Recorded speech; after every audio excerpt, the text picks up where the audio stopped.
Today is April 5th, the year 2020, and here in Tacoma, Washington, as most of the world, we're in lockdown due to the coronavirus. So with this in mind, I thought, well, I need to just live life, enjoy what I do, and that means brewing beer, drinking beer, and posting some YouTube videos in the process.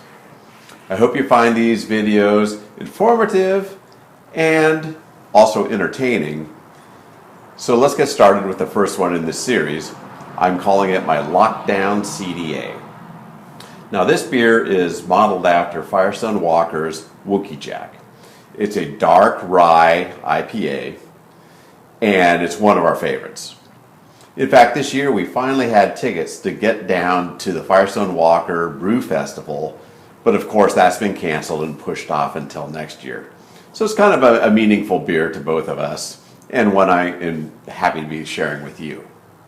Now in this video, I'm going to pick up at the dry hopping stage because this is a double dry hopped beer, and I'm always in the quest for the best way to dry hop. And so this time around, it will be two different times where I add the dry hops. I'm also going to shorten the time period for each one and not monkey around with trying to re-agitate the hop, keep it in suspension, things like that.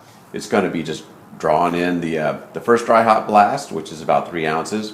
A couple days later, the next one. A couple days later, kegging it up. Each time, though, I'm going to take samples of what the beer's like. 1, right after fermentation. 2, right after the first dry hop session. And 3, after the final dry hop session.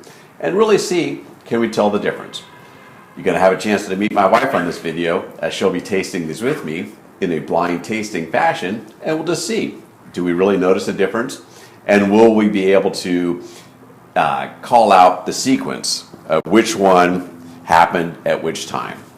So it's going to be fun. I'll share the recipe at the end of it all. Hunker down. This lockdown may be longer than we all care to think it will, but for now, I hope you find these enjoyable. Cheers.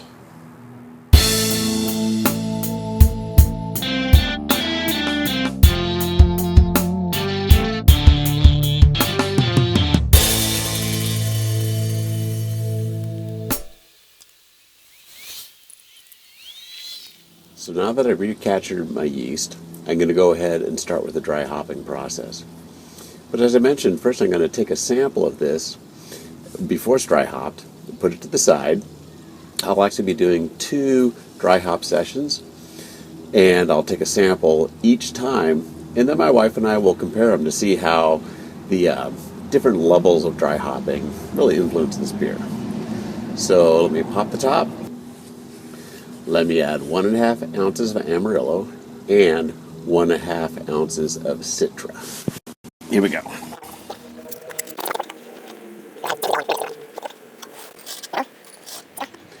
Okay, it's 2 days later now, and I'm going to go ahead and add the second hop addition here. So my double dry hop.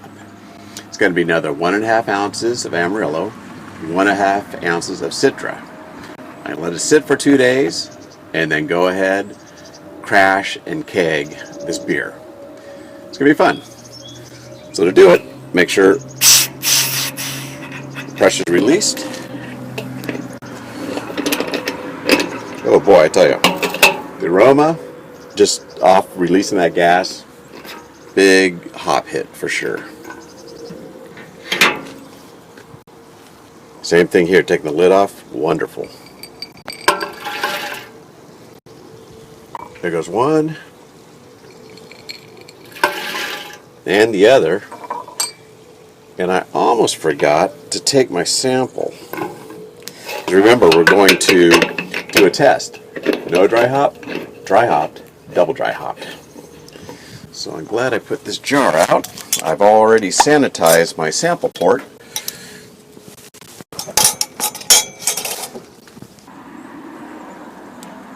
Here we go.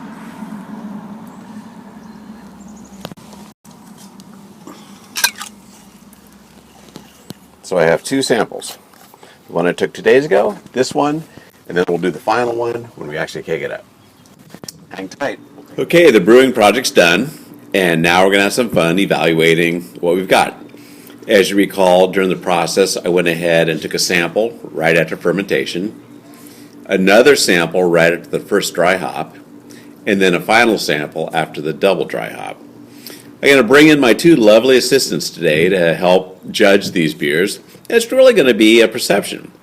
Do you sense more in one versus the other?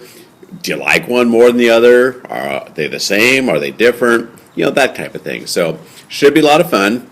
I'm going to turn this off, grab the beer, bring them out, and then we'll see what we had to say. Here we go. So, thank you, Emily. Cheers. Cheers.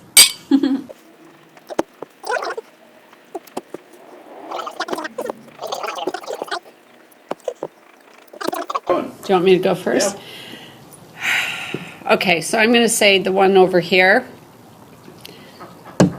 probably seemed to have a little something extra in it. Honestly, these two, I couldn't tell the difference. Okay. Yeah, I'd say similar. This one definitely did seem stronger. And then maybe this one lighter. But they were very similar. Okay. The two. Anything just jumped way out at you? Any preference?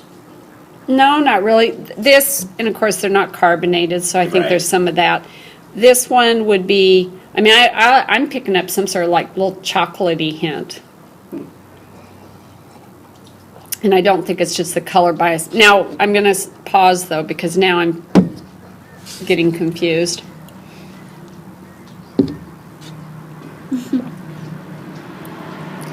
Okay. I might change my order. This one definitely seems lighter than the middle one. That's, so for sure this one I'd say has the most hop presence. Okay. I'm a little torn here. I think it's lightest to strongest, personally. I'm going to flip it. I'm going to say lightest, medium, strongest. Okay. Based on that description,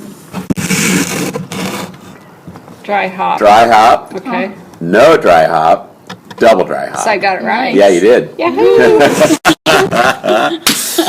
And again, no right or wrong, just the perception of how it comes across. But it really, not a lot of difference. Yeah. And knowing- which is interesting from a brewing Yeah. point of view. Yeah. You go to the extra time, effort, material. Yeah. If it's not really providing a big impact, Right. why bother doing it? So I don't know.